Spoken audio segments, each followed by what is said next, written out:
just curious, when you're on the ice and a guy like Tom Wilson is out there, how does that change the game or get into your thoughts at all? I mean, if you get in your own thoughts and you're not going to play good, like hockey's too quick of a game. You have to read and react. You can't think. So you see Big 43 out there, you're aware he's on the ice, but at the end of the day, you just got to go out there and play and do your job. As a smaller D-man, you just make sure you shoulder check and kind of are aware of where he's at. But yeah, you don't really change who you are as a player. You go out there and try to perform to the best of your abilities, and maybe you just have kind of a mindset of knowing that he's going to look for a hit, and you got to be prepared for that. Apologies if it's repetitive, but I guess just a comfort level now. And a few games under your belt, and systems-wise, comfort-wise, communication, chemistry. Where are you at with where you are on that? I feel good. Like I've been playing with Merms quite a bit. He's been vocal, and I feel like we've played well together. I feel like being on the third pair, we've tried to provide a lot of energy for our group and a lot of stability. And through the first 4 games, I feel like we've done a pretty good job at that.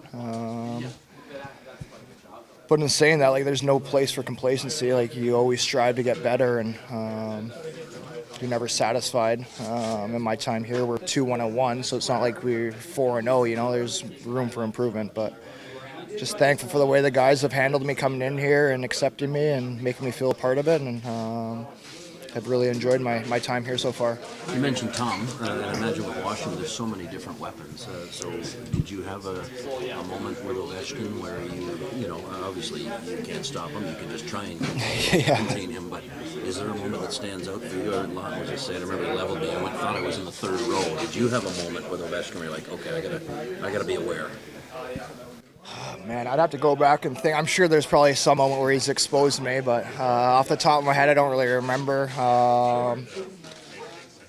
Just feel pretty honored to be able to share the ice with a guy like that, you know, the history that he's provided for this league and this game, and it's pretty cool to go out there and compete against him. But to your question, I'm sure there's a moment in time where he has exposed me, yeah. Where is that line? I mean, you have to treat him maybe right, or there's got to be an ounce of respect. I get that, but you can't give him too much, right? Where's that line for a lot of players where you got to be maybe even a little bit disrespectful? It's a good question. I think it works that way around the league with every individual, like based on their strengths. With Ovi, everybody knows it's his shot on the power play. So as a kill, it's like, what are you going to do? You're going to go have a guy stand beside him, and it's so, well, then they have 4 other weapons out there where it's a 4-on-3. It's almost more into their advantage. So just kind of being on your toes and understanding that if there's going to be triggers throughout the game that you're going to watch on film where you're able to read it on the ice, and hopefully when you can incorporate that, it limits his time and space to get his shot off. But